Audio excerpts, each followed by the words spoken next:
Chapter 3. It was late, the light was all gone and the street lights cast strange shadows on the pavement. A storm was about to roll in, really apt considering that tomorrow we would be making arrangements to return somewhere I had never wanted to be. 6 blocks.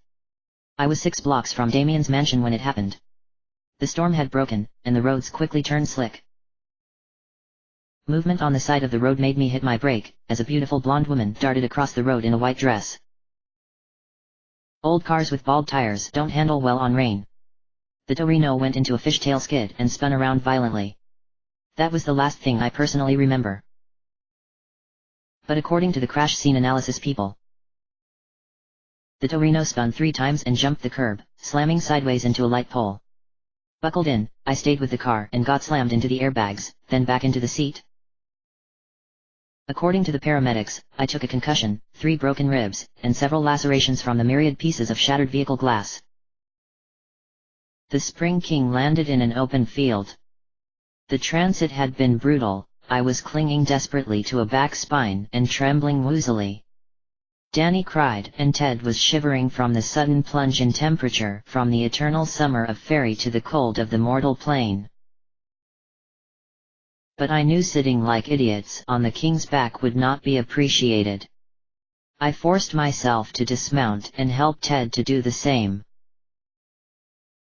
As he soothed his daughter, I bowed to the Spring King. "Our gratitude is yours, your majesty. As is mine, Prince Tiara's. Fare thee well in the mortal realm. I hope," I muttered under my breath as the king leapt up and winged away to cross back over. Ted adjusted Danny in his arms. Do you have anywhere to go, Tiaras?" I wrapped my arms around myself and shivered. My elven traveling clothes were not made for the cold of the human world. My hair was limp and straight and neon white, pointed ears were already freezing. "I will, soon." Ted offered a hand. "We're not that far from town, let me call my sister and she'll come get us." By the time Ted's sister Georgina got there, I was violently sick. The first retch was unproductive, the second led to a dribbling drool of blood as my lungs burned. "Ted! Where the fuck have you been?" You wouldn't believe me if I told you." I looked pitifully up from where I was kneeling on the grass, throwing up silver blood in the moonlight, just outside of the fairy ring the king had used to bring us here. "Your brother, kind lady, was rescuing his daughter from the captivity of the gods-be-cursed fairies. I aided his quest since I had been banished from fairy by my mother the Summer Queen." She whirled on me, about to say something when she really looked at me, and the silver blood I had thrown up. Her reaction was not what I might have wanted. "And who is this reject from a Lord of the Rings movie? Oh my god, you are throwing up. What is that?" "It's blood, this world doesn't agree with me well, kind lady." Georgina looked at her brother. "You're not high or lying, are you?" He shook his head. "What he said is what happened. I wouldn't have gotten Danielle back without him, and he needs some kind of help, Georgie." She gritted her teeth and gestured to her car on the highway. "Just, don't throw up on my interior." I woke up to beeping sounds in a throat with something shoved down it. The car wreck, oh god, what kind of shape is the car in? As I took stock of myself, I quit worrying about the car and started worrying about myself. There was no one sitting a vigil, I was alone. I weakly reached for the nurse call button and pressed it. How badly was I hurt, and the car? The new cut on my arm had been bandaged, hopefully they believed it was from the car wreck. The door opened and a nurse came in, one I knew from being shot in the line of duty 3 years ago. "Miss Crabfield." "Detective Michaels, you're awake, excellent. How long was I out, and how bad is it?" What's the last thing you remember? The doctor entered then and joined us. I skidded, the Gran Torino went into a spin and I must have hit something. There was a woman who darted across the road, that caused me to crash. Your car spun 3 times, slammed into the light post side on, detective. How bad am I hurt? I tried to move and Ms. Crabfield stopped me. A concussion, broken ribs, lacerations. Your emergency contact is in the waiting room. As you're awake, do you want to see them? Digirelli was my emergency contact. The entire merry band will never let me live this crash down, I know it. Show him in so he can laugh at me. Him. Before I could ask about her question, she left the room. If my emergency contact was apparently not a him, who had passed themselves off in the position. I stiffened readily in the bed, to face whoever had slipped in and probably caused me to wreck. I was pretty sure I knew. Ms. Crabfield re-entered the room, followed by the blonde woman who had caused me to wreck my Gran Torino. Detective Michaels, your mother's here. We contacted her after we found your emergency contact card. The blonde stood arrogantly. I could tell the Summer Queen had glamoured herself into a human appearance that could reasonably pass for being my mother. Two can play this game. Surprised you came, mother. Ms. Crabfield looked between us, obviously unsure from the tension in the room. Do you need anything else, detective? We're fine, thanks. As I tensely watched the Summer Queen, Ms. Crabfield left the room. Well, your majesty, are you going to kill me now, take advantage of the accident you caused? Even though it was no accident. The Queen shrugged elegantly. You were supposed to be killed, but I didn't cause you to wreck, tiaras. That was the Lady of Winter, and I am not happy with her. You sure about that, you old bitch? It was strangely liberating to insult her, as if I could divorce myself from the fact that she was still my mother. I don't want you dead, my son, you are still of my blood and I love you. I only want you to come back to the right side, where you should be. The deal I offered still holds. And I'm still not interested. Now go away, I'm mostly human and I need sleep so I can heal of the car wreck injuries. I turned my back on her and went back to sleep. I was certain her limited face sense of honor wouldn't let her kill me like this. A chair creaked and I knew she had sat down next to me. You know, I still love you, tiaras, you were the first son Oberon sired to me, and always my favorite. She wasn't going to let me sleep. You're an elf, you're not even capable of feeling love. You wound me deeply, tiaras, do you think I can't feel at all? Look at this from my perspective. I raised my first sired son to be a reasonable, brave, young elven warrior, a prince worthy of someday standing at the side of the next queen. I looked carefully among the ladies of the summer court, the noble women that I trusted to ascend my throne for one who would be a good and considerate wife for you, a woman who would allow you your eccentricities and independent nature as a husband. The Duchess for instance. I didn't look at her, my eyes closed as I tried to fall asleep. To hell with the Duchess. She helped you raise me, from infancy, did you really think I would quietly wed a woman so many times my age? Because if you really thought I would go quietly to the altar, you obviously don't know me at all, your majesty. As I finally fell asleep, I heard her say softly. Apparently I don't. The next time I woke up, Digirelli was sitting next to the bed with his head buried in an issue of Playgirl. Feeling better? The hospital took 3 freaking days to actually contact me. The Summer Queen slipped in ahead of you and convinced the hospital she was the emergency contact. I rolled over and faced my friend. He was dressed flamboyantly in a paisley shirt with ruffles and hot pants. What gay porn movie did you walk out of this morning? Damien and the entourage are downstairs. We walked into the hospital together. I shook my head. Is everyone all right? So far. You feel up to visitors? Donnie's been beside herself ever since Sergeant Jameson called me. I checked myself over. Tired, sore, but I was willing to see everyone. Yeah, as many as the nurse will allow can come in and see me. As Digirelli walked out of the room, I called after him. What? No jokes about me being unable to drive in the rain. No jokes, if you could see yourself, Ty, you would understand. I must look worse than I feel. Oh, and I managed to get the guys at the compound to let me search the Gran Torino. I took the bag jar Digi handed me. He was wary of it, but knew what it was. Is this what I think it is, your highness? Yeah. I pulled the jar from the bag. The blood had been sloshed around in the wreck, but the jar was intact and the blood glimmered when the light hit it right. And what are you going to do with it? Lots of things. It's part of what we'll need to get to Fairy, and Danny can avoid having it outed if she isn't exactly untouched. I can regain my powers with this, temporarily. Lots of great things. Digi wrinkled his mouth in distaste. It's elven blood. This doesn't strike you as questionable at all. Nope. I hid the jar under the blankets. Digi shook his head and left the room. After about a half hour, Danny and Diana came in, escorted closely by Damien. The sorcerer removed his elegant long coat and propped himself gracefully against the wall. You could only have 3 visitors at once, and we agreed that Danny and Diana couldn't be without protection. Thanks for visiting anyway, Damien. How are you two holding up? Danny sat down on the bed, careful of the 4-line in my arm. We're good. Dad is insisting we have to return to Fairy now, even though I know he doesn't like the idea of taking me there. We'll have to, Danny. Diana, and you. The woman hugged herself and sat down in the open chair. I'm good, I guess. Sergeant Jameson called me as soon as the department learned about your wreck.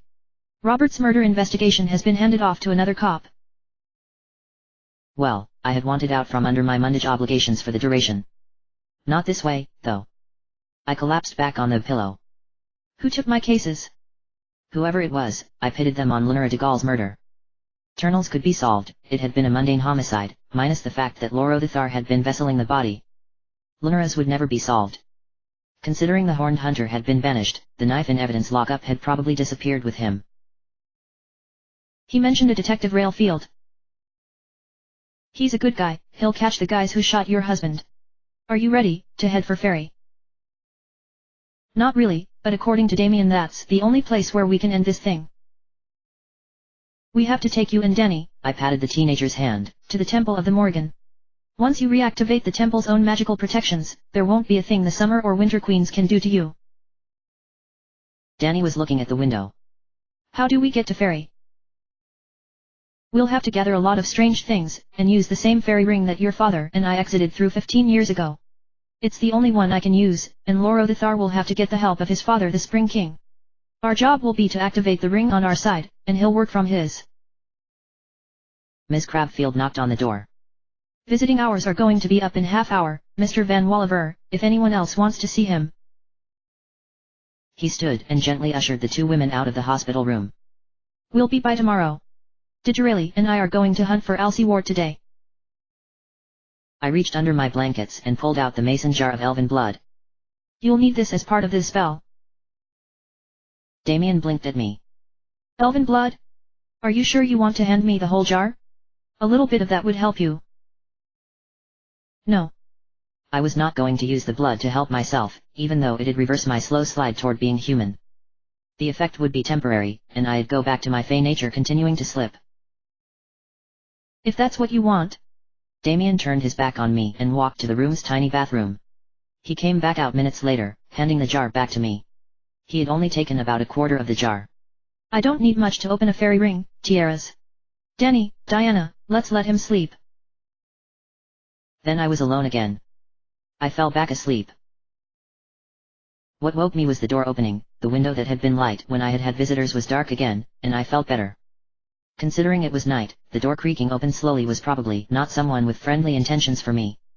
I sat up, straining to see in the dark. I was promptly blinded when the lights came on. I was expecting one of the queens. The woman who stood there looked about 10 years older than me, and just at the same condition of elf becoming human that I was. Who are you? The woman looked up, surprised to see I was awake apparently. I thought I was being quieter than that. I'm a cop, it makes me a light sleeper. I was trying to place her, something about her features was familiar. Then it hit me. I'm not here because your mother told me to come, if that's what you think. The Duchess of Midnight walked to the bed and sat down next to me. No, this isn't a glamour. I can tell. Now I was creeped out. I was injured and helpless in a hospital bed in the middle of the night, and my ex-fiancé, or whatever being banished for refusing the betrothal makes us, had apparently followed me into my banishment all those years ago. Why are you here? I wish to formally present my arrangement. Now I was amused. 15 years ago, the night that she was supposed to be doing that, I was riding hell for leather on Palawas, just vanished, and putting as much turf as possible between me and Land of Summer. What is your arrangement, oh lady? I know you intend to restore the Morgan to their thrones in Fairy. The Winter and Summer Queens are in the way. I intend to clear them out of the way, and I want you to help me. Oh? You couldn't become queen because I refused to marry you, so now you're just going to stage a coup? Impressive, you truly are an elf. All I need is your help to kill your mother. You know it will happen, you have no other way of permanently getting rid of her.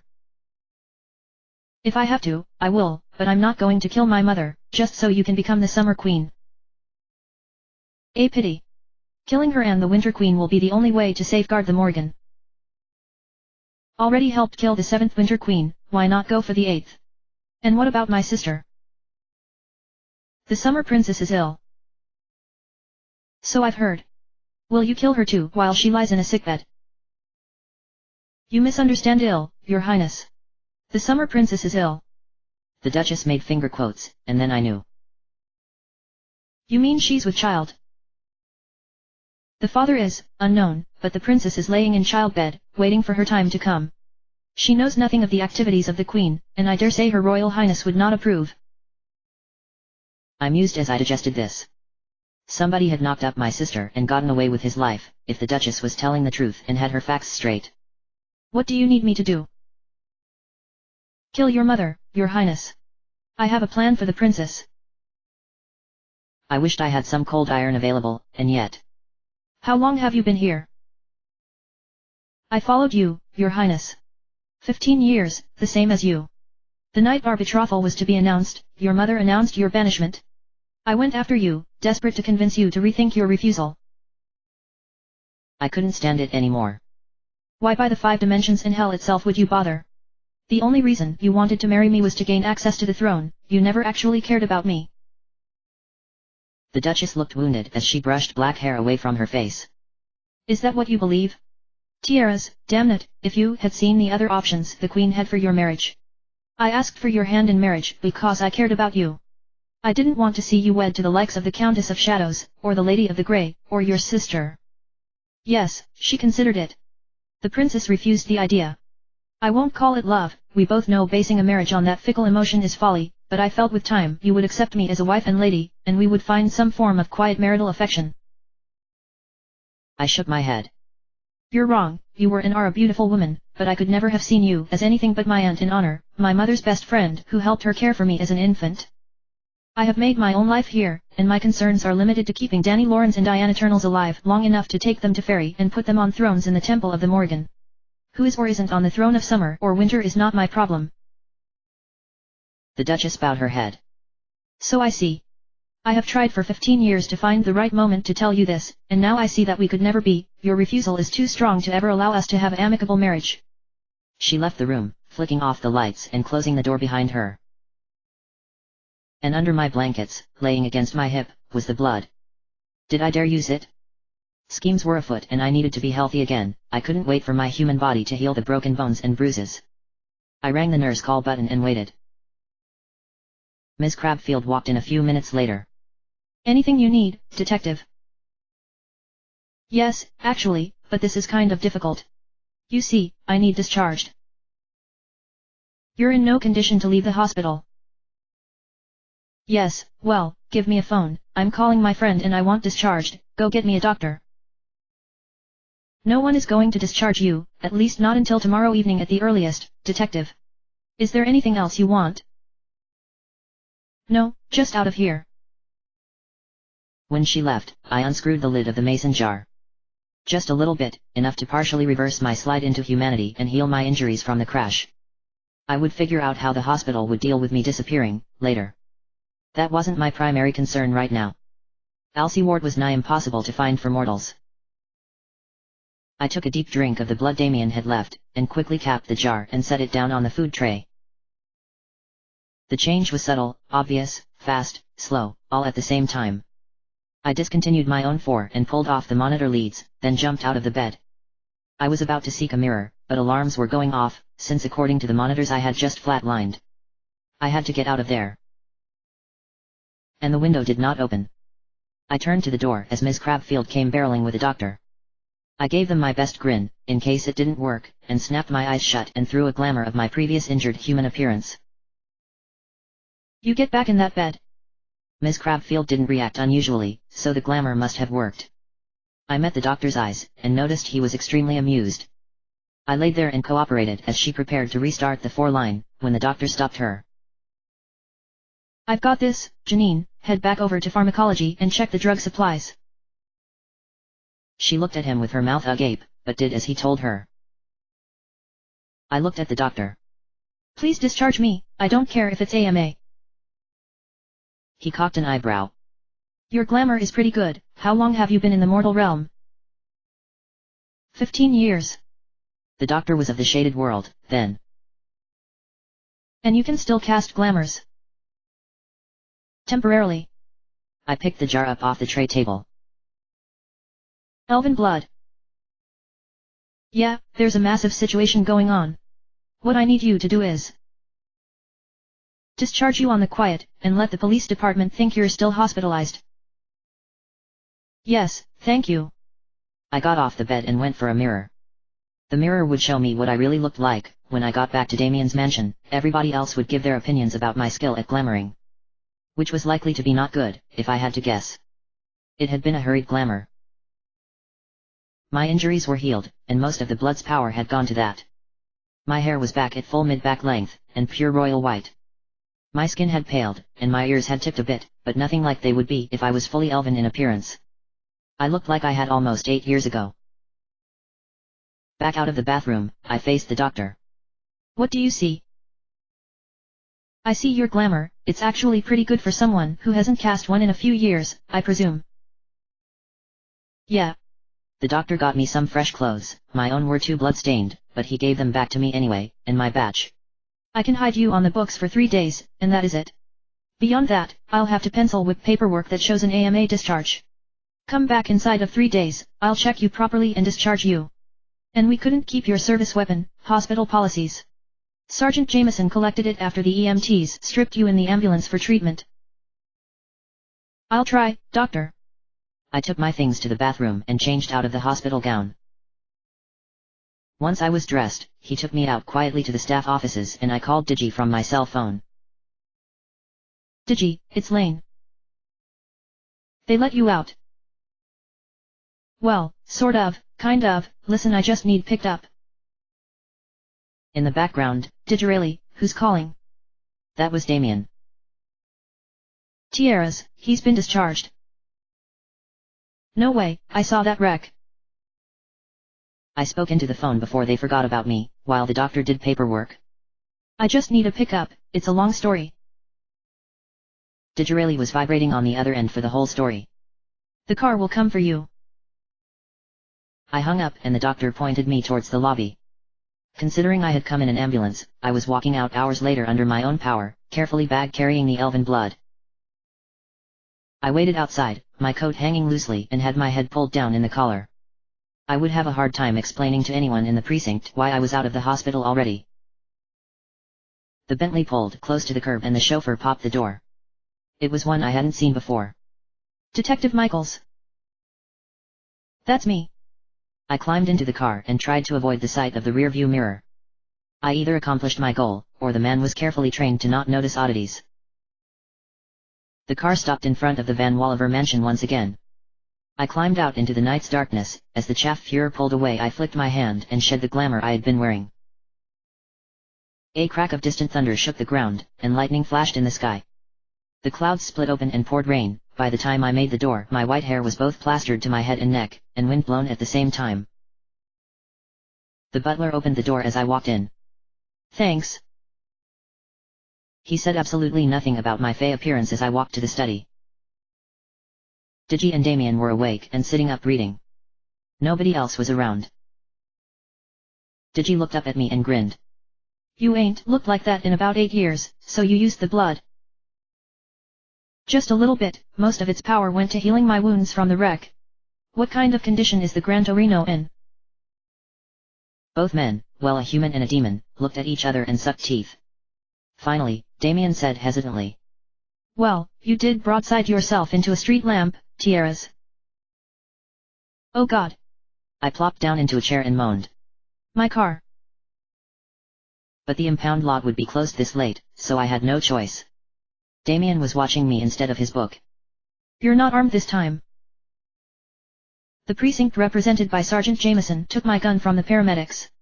Him and Steels are going to ask questions if, strike that, when they clear my weapon for the gun cabinet. Iron bullets. Damien was mild-toned. You should have 2 guns, Tiaras. You're probably right.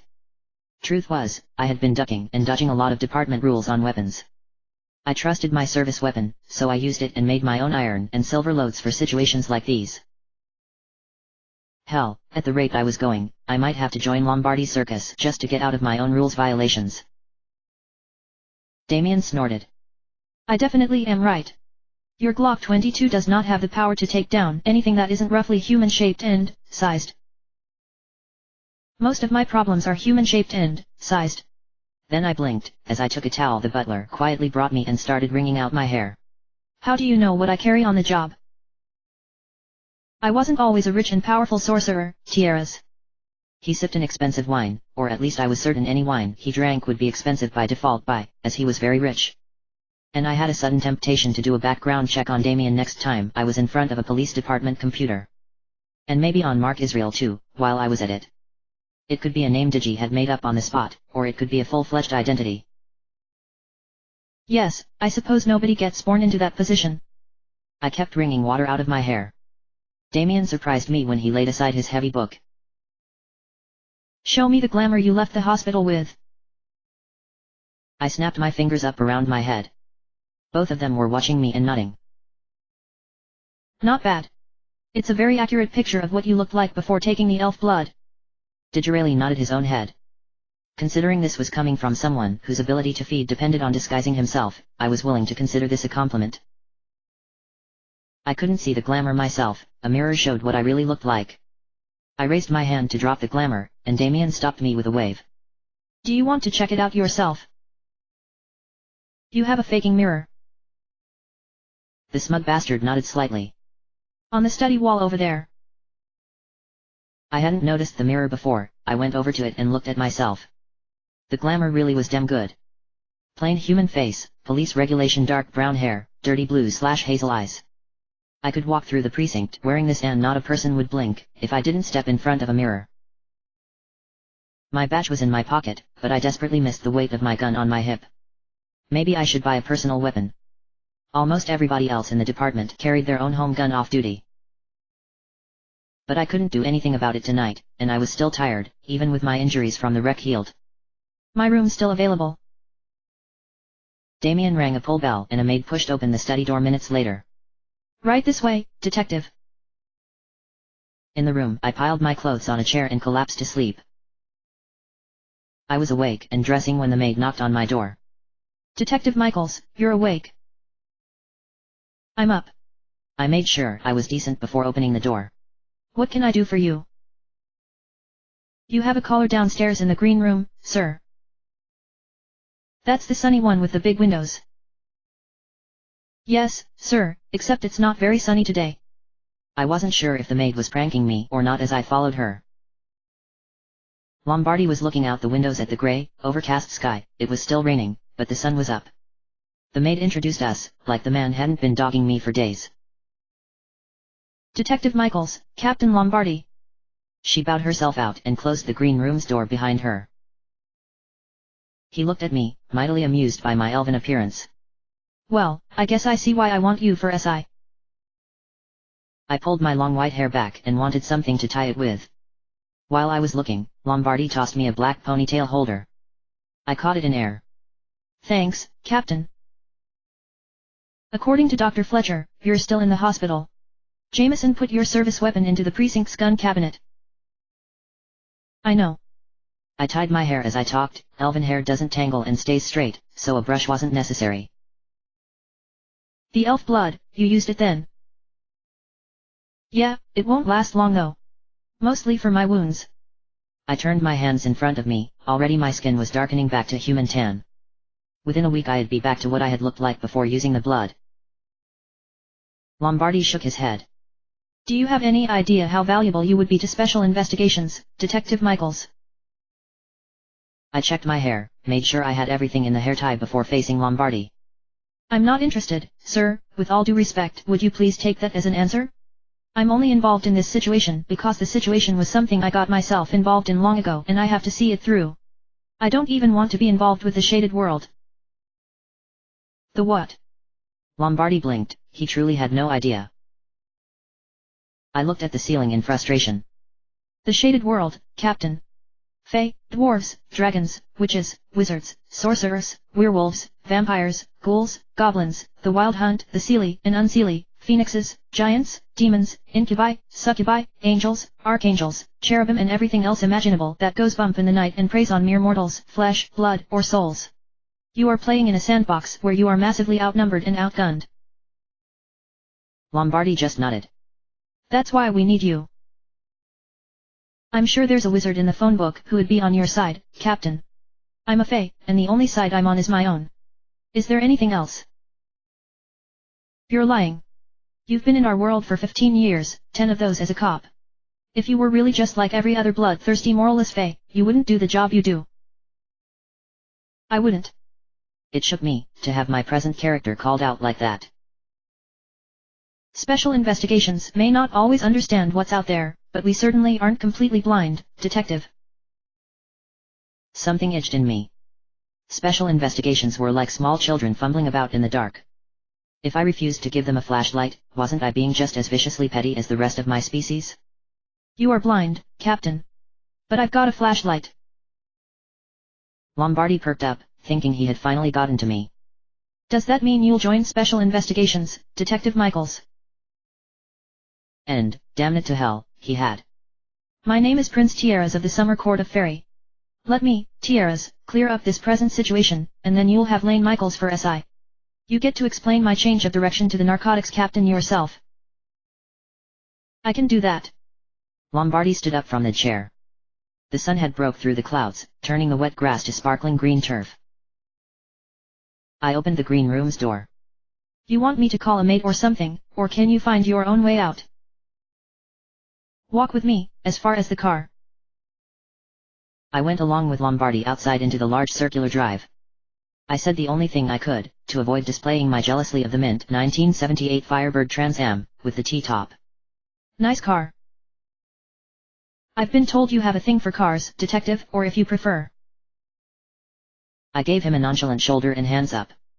Digi calls me my prince, your highness, Tiaras, I'll answer to most any of it. Lombardi nodded. Tiaras, then. He opened the car door and slipped in, reaching into his back seat and giving me a box. I couldn't get your service weapon out of the gun cabinet, since officially you're still in the hospital, but this one should do. I opened it and removed a Colt .45 SAA, older but taken care of, like the Trans AM. You'll find a dozen bullets under the foam, 6 silver, 6 iron. I'm betting you have more at home. Everything I've got is sized for the Glock 22 I carry on duty, but I can cast more, if I have to. Lombardi nodded. I'd do that. In the meantime, you've got a weapon. Thanks. I watched as the Trans Am pulled away. The door opened behind me, as I popped open the cold cylinders and started feeding it bullets. 3 iron, 3 silver, staggered in their cylinder placement. I would be ready if the Fae came for me again. And seriously thought about what the Duchess of Midnight had said. My sister Floriane would be a better winter queen than my mother, we both had the same feeling of disgust with our own kind. Could I kill the queen, my own mother? I didn't know, and that worried me. I put the Colt in my hip holster and turned around. Digirelli stood on the steps, already wet as the rain had started to fall again. What did he want? Special investigations. I started walking up the wide steps. Damien sent me outside. Since you're well, and armed. I showed him the Colt. Snazzy. Lombardi loan you that? Yeah, well, yes. He also has a car that may beat mine for cool. I saw the car. A classic Firebird beats your Gran Torino. Damn. Damien wants to start hunting for Alcywort. I agreed with him that a rainy day is the best time to find it blooming fresh out in the state forest. Who's coming along? Well, it was going to be just you, me, and Damien, but... The door opened again and a small entourage came out of it. Danny, Ted, Diana, Laurel, and Damien. No, just no. You two. I pointed at Danny and Diana. Are not going. Danny stood up to her full height, tall for a 15-year-old girl. Yes, we are. Diana and I are not going to be coddled by all you guys. I looked helplessly at Damien. Would you back me up here? Why? They could be helpful. The Fae also want them dead. The Fae want Ted dead, they want Danny and Diana alive. Loro is an incarnation, they can't do a thing about him on this plane. All of us have a better chance of herding up the materials we need, and we won't waste time going back to the house once we have all the ingredients. I still didn't want to bring them with us, but they were obviously going no matter what I thought about it. Alright, at least I've got a gun again. I was at the police impound, examining my car. Digirelli had gotten his own car out of his garage, while the rest of the herd headed for the state forest. It's in bad shape, hey, your highness. I glared at Digi for stating the obvious. I had worked traffic in my early police career, and seen some horrible car wrecks. He flicked his eyes. How did you survive? I've seen people walk away from much worse wrecks, Digi. Still, it would be costly to fix the Gran Torino. The first time, I had found my car as a rusted junker in a junkyard. Fey magic had allowed me to fix it up, with the butter, bread, and honey cajoled help of pixies. Now, I would have to do it the old-fashioned way. My magic had failed completely 13 years ago. Let's go join the gang at the state forest. Digi parked his Dodge pickup and we walked ourselves in on a forest trail. He had a phone pressed to his ear. So you started searched at Killigan's Rock, we'll start on the other side of the forest, and we'll meet in the middle. Yeah, okay, bye. So we start at Parchley's Mesa. I took the footpath turnoff that led out to Parchley's on the west side of the state forest. I was parting bushes, hours later. Alcywort is a very rare plant, and usually gets overlooked by anyone who doesn't know what they're looking for. It's avoided botanical classification for the past 150 years at least, simply by being so plain that everybody thinks surely someone else has catalogued it. You found anything, Digi? He looked up, hair full of twigs and leaves. The often immaculately groomed incubus was a mess, and I had to laugh. You, shut up. I know I look ridiculous, gardening ain't my thing. Digi's phone buzzed with a text message. He pulled the phone out, opened it, and showed me the message. Help. We both jumped up and started running to the other side of the forest. Coming up over a hillock, there was a small war going on. Danny and Diana were being protected by Damien and a powerful force field spell, while Loro and Ted were striking down goblins left and right. Digirelli dove in, changing form as he ran down the hill, into something truly demonic. The goblins were small potatoes. I spun the cylinder to get it on an iron bullet and circled around. Somebody was commanding the goblins. And she was standing behind the trees. The Winter Queen saw me at the same time. You. As she was ordering goblins to change direction from the main battle, I pulled the trigger, flicked the cylinder to another iron bullet and shot again. The queen shrieked as she was hit and dropped to the ground. The goblins, deprived of their commander, broke contact with the battle and fled into the forest. Breathing hard, Ted sheathed Sendalus. Me and Loro were trying to get over there. I went to the body, as the Winter Queen lay dying. Her body started to glimmer. Oh, don't you dare, run, damn you. She had disappeared, leaving silver blood all over the forest dirt around her. The goblins could still be heard gibbering in the forest shadows, but getting fainter and farther away. Damien dropped the force field spell. Is she alive? No way of telling. If she gets immediate care in Fairy, she might be fine. That's where she went. I cracked the cold open and removed the empty shells, pocketing them and scooping replacements from my pocket and reloading the cylinders. Danny had strayed out, with Loro staying with her. She kneeled down into the brush and parted some plants. Ted looked at her. Danny, we need to go. Dad! I found it! She pulled up a stalk from the brush, hidden almost completely by the choking brush around it. Damien pressed forward while I couldn't get my eyes away from the blood. How much better would the shaded world be if both queens were dead? If I killed them, could I really make half of the land of fairy? On one hand, did I trust my sister as the summer queen, and who was currently heir to the winter throne? And on the other hand, the change that could be wrought with the right person on those thrones. It was heavy on my mind as we headed for our cars. Damien opened a door underneath his staircase. My lab is down here. So far, we have elven blood, fresh alcywort. Ted, I'm going to need to take blood from Danny. Is there any other way to do this? Damien shook his head. We need the blood of an untouched maiden. It's not pretty and I don't like the blood elements of this spell any more than you do, but it's fey magic, and it isn't nice and it isn't kind.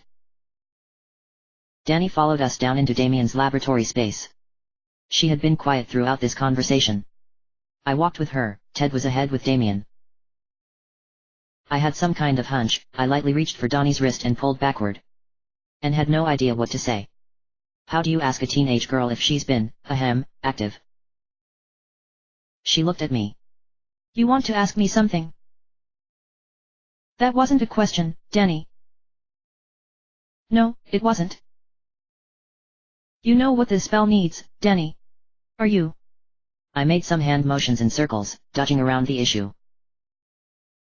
She bit her lip and looked around, anywhere but me and the fussing Damien and Ted at the bottom of the stairs. How mad would Dad be? I looked at her. How mad do you think? Considering what I knew my own mother's reaction would be after what I had done with Leslie Kennedy years ago. Your dad will hit the ceiling of the St. Peter's Cathedral. Yeah. I walked Danny down the stairs while Damien combined the elven blood with the fresh alcywort and started an invocation. By all the spirits above and below, by the power of powers beyond powers, bless these sacred things as a key to world beyond worlds. Smoke started to pour from the work table as the alcywort caught on fire, and burned the bright silver of the blood as it was soaked in it and turned to ash within it.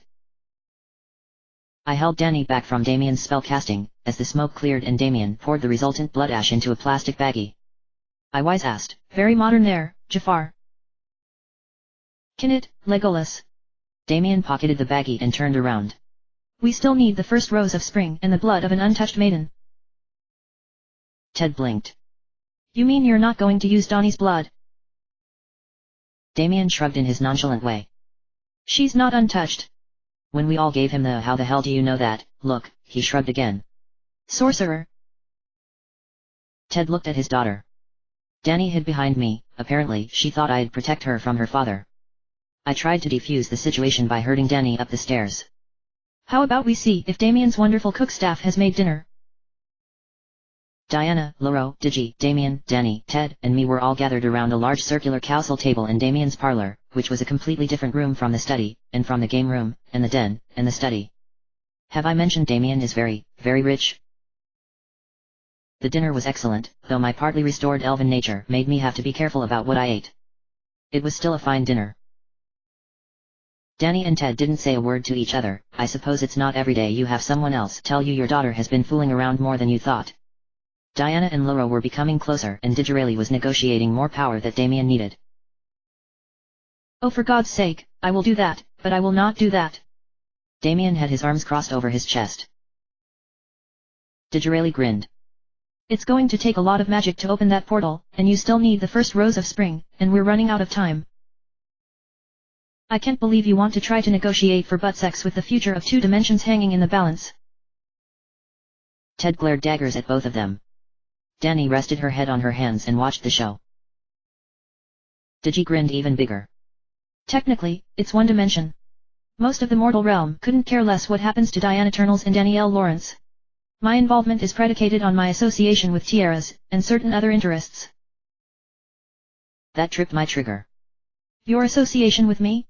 You dragged me into the Lawrence's situation at the barber shop when I was getting my hair cut again. Digi glared at me, and for just a moment I saw demon red in his baby blue eyes. Damien grinned. Ah, so you put this ball in play, Digi. If we're going to see this through. Fine. You'll have all of the power of the Infernal that you need, Damien. Digirelli continued to glare at me. Sometimes I worry about him. Damien gestured out the door. If everyone is ready, I recommend fanning out and searching all around town, gardens, flower shops, fields, anywhere there's flowers.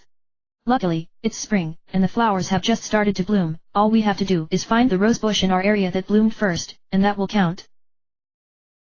Ted pointed Danny out the door at the same time he spoke. How can we tell if the rose we find qualifies? It will be the prettiest, brightest, reddest rose you've ever seen, when you're really looking at them. Damien gestured to make his point. Not just looking at them, really looking and letting yourself see. Magical ingredients are all around us, you just have to have the open mind to find them. Besides, if you find a likely one and you're in doubt, text me a picture and I'll verify it. I nodded and looked around the table. Everybody going again? Digi nodded, too. I think we should split our efforts. I'll go with Ted and Danny, and you go with Diana and Loro, and Damien can run mission control while doing his own searching. Danny gasped. Never split the party. That's like, adventuring 101. Damien shook his head. If we stay together, we cover less ground.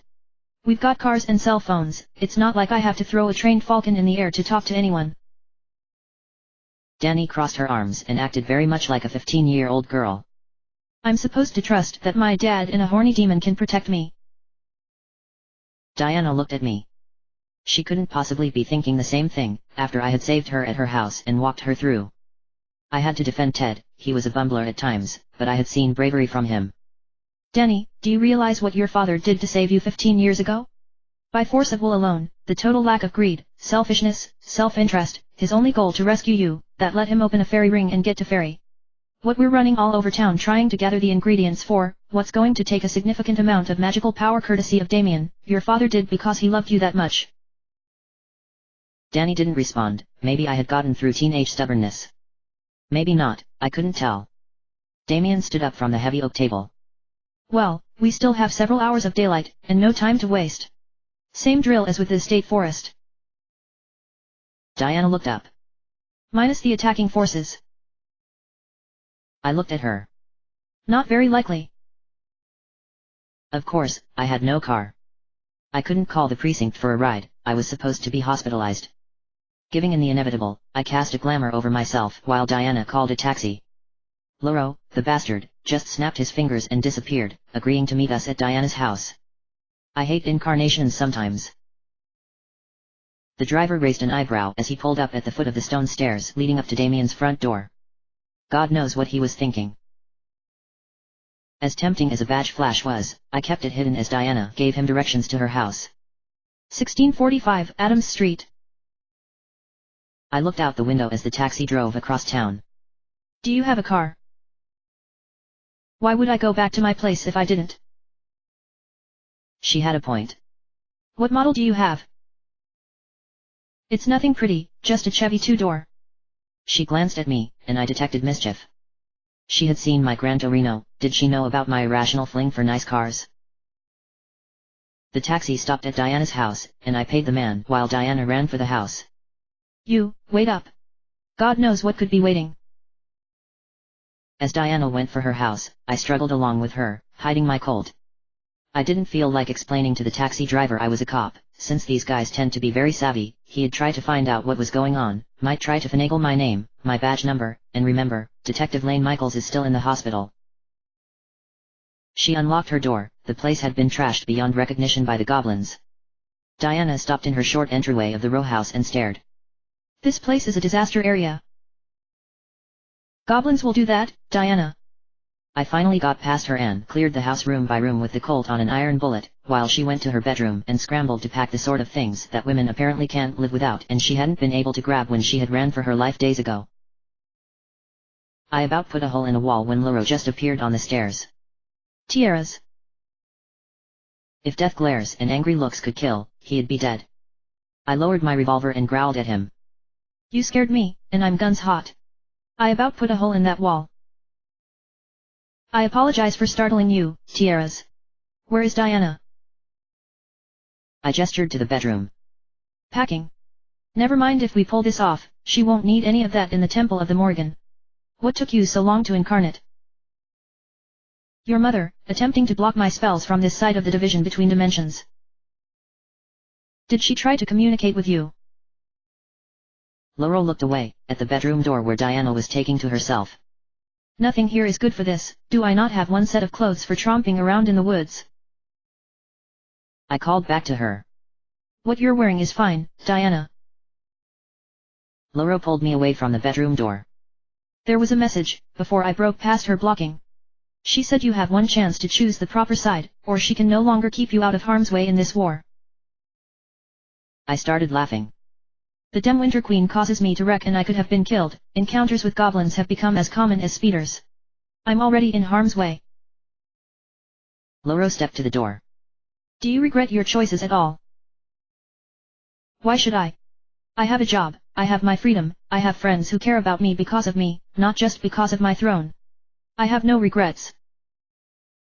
But if the Summer Queen made good on her promises to you, lifting my exile, choosing my own bride, she never would have kept her promises. I didn't even listen when she made her offers. Laurel looked skeptical as Diana came barreling back out of her bedroom. Now I am ready, wherever we go. She had enough baggage to move to Beverly Hills, I swear to God. Holy hell, woman. Do you really think you are going to drag all of that to Fairy? It's the bare essentials. Diana defended herself as she picked up her bags and stomped past Laurel and I. I looked at Laurel and shook my head. At the end of the argument, it was her car. With everything gathered, Diana got her car out of the junked-up garage. It wasn't the Camaro my crazy imagination had been thinking of, just an older Chevrolet coupe. I took control of the situation as Diana turned her keys and pulled out of the cracked driveway. First, we try the Southern Botanical Gardens for blooming roses. Once we get there and search the place, we'll contact Damien with what we've got and regroup. She nodded and swung right, the river visible paralleling the road out on our left. The botanical gardens weren't far, and admission was cheap. Laurel looked everywhere out the windows, taking in the city landscape racing by. It's like going through the autumn lands of the dwarves. I had never imagined such advancement. Diana looked at him in the passenger seat and shook her head. What's it like, in Fairy? I looked behind us, but nothing was off. I brushed a loose lock of white hair behind my ear and answered the question aimed at Laurel. It's beautiful, most of the country is virgin land. For the time period that the four races abandoned Earth to go to another dimension, all four of them were very advanced. The dwarves continued to advance technologically, nobody else did. Elves and fairies are certain they are a match for any technology, and dragons don't have the physical structure to develop technology the way that humans or dwarves have. Great stretches of open field, sharp young mountains, thick forests, winding rivers, bustling cities. As we got closer to putting together the elements of a portal spell, and I thought more about home and the confrontation awaiting me, I was feeling homesick, for the first time in a long time. Diana nodded. And I'll have to go there, it all seems crazy, and yet after the things I've seen, I know you guys aren't crazy.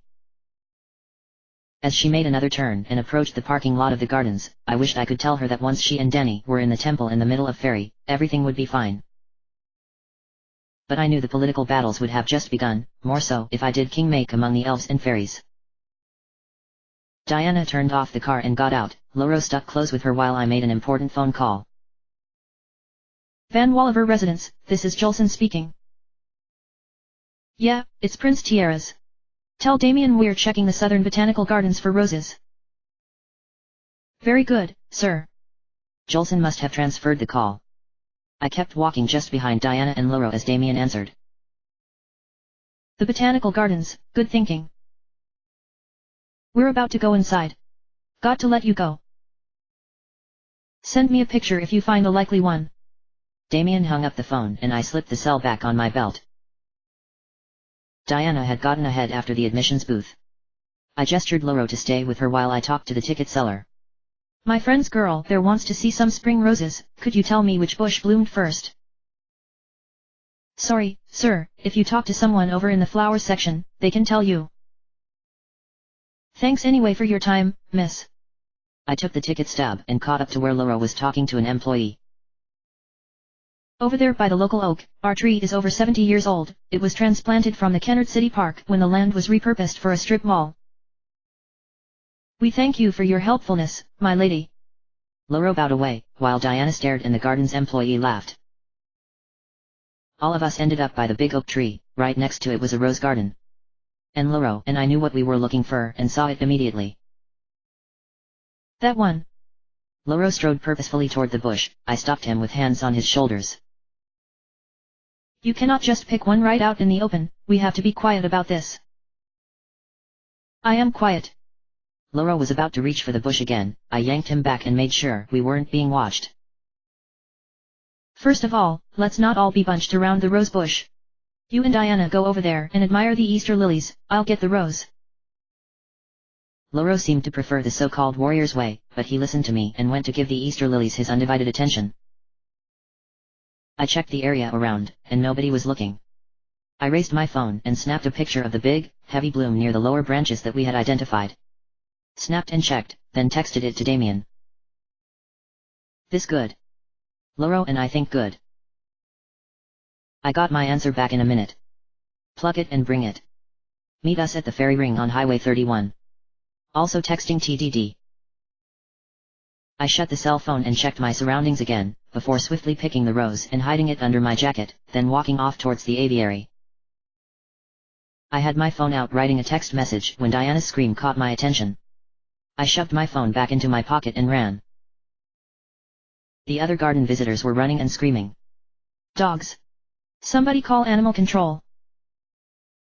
Dogs, seriously?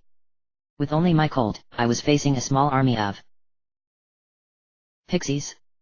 These guys usually run their own games, but they were being led by a fairy. Diana was running to hide in the bathroom, and the pixies charged over, screaming bloodthirsty war cries. Loro was squared off with the fairy, in elaborate dress.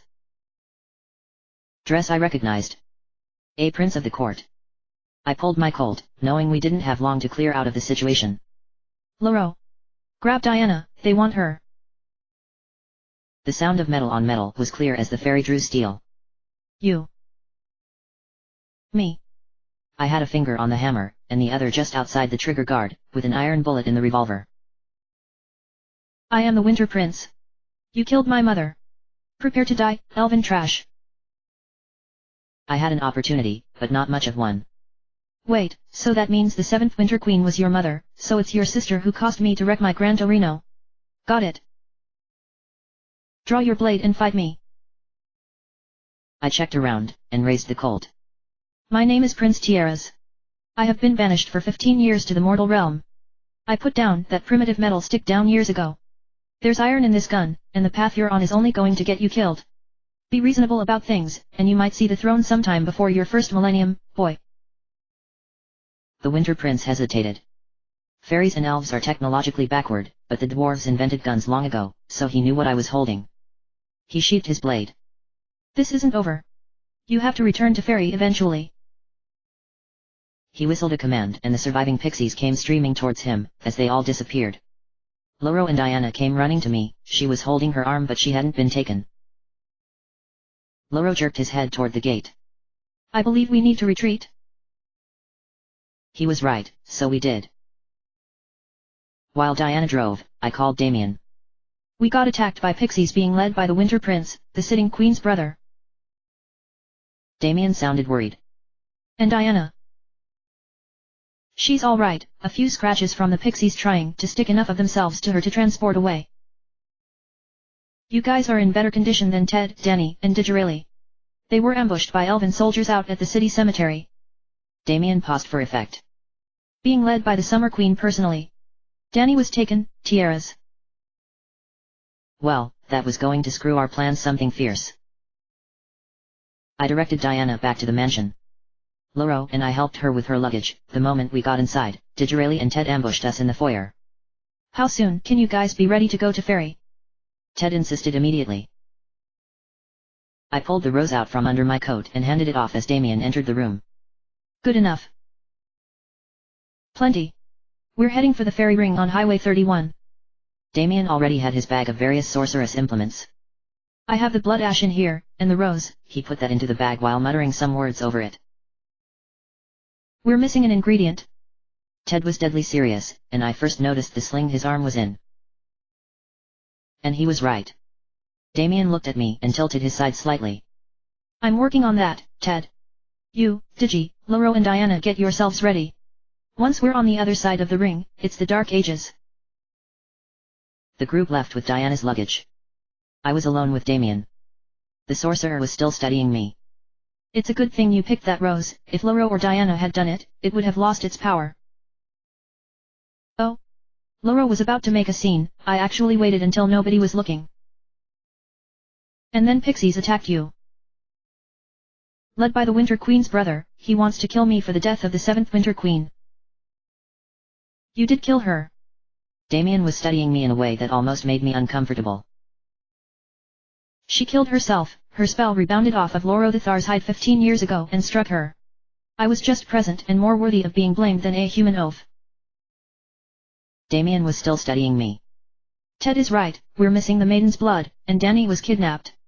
Hers wouldn't have worked anyway. I was trying to figure out where he was going with this. I don't think we have any other untouched people around, maidens, men, or whatever. Oh, but we do, though the effect of the elven blood will have to drain from you first. Me? Damien, you're mistaken. You see, there was Leslie, she's a senior CSI with the city. And we kind of did things on our date. Right. One date, how far do you think you got, Tiaras? Or rather, how far she got, considering the relative ignorance in the sexual education of an elven male. Damien was looking at me with a sort of sarcastic amusement. Well, there was toplessness, and touching. Damien eyebrowed me. Drop your glamour. I let it fall, and he looked at me. It'll result in some interesting plant life out beside Highway 31, but I'll need you to get back to mostly human for your blood to work as the last component of the ring enchantment. I brushed back white hair and faced him. You sure about this? He humored me. Tell me exactly what you did with Leslie Kennedy. I leaned over and whispered it to him. Damien fell into a chair in his foyer laughing his ass off. What's so funny, Damien? He was still laughing. You thought that it would cause you to lose your virginity. Gods above, your highness. I gotta tell everyone else this. Don't you dare. Alright, I won't. But, man, we got to get you laid. Damien walked towards the stairs. I'm going to pack. There's a bar of cold iron in the librarian's desk in my study if you want to use it for whatever. I glared up the stairs, and then stomped into the study. I found the iron, and tested how fey I was right now by touching the bar with just a fingertip. And immediately yanked my hand away as my fingertip burned. I grabbed a doily off an end table and picked up the iron bar with it, then headed for Damien's magic laboratory. End of chapter.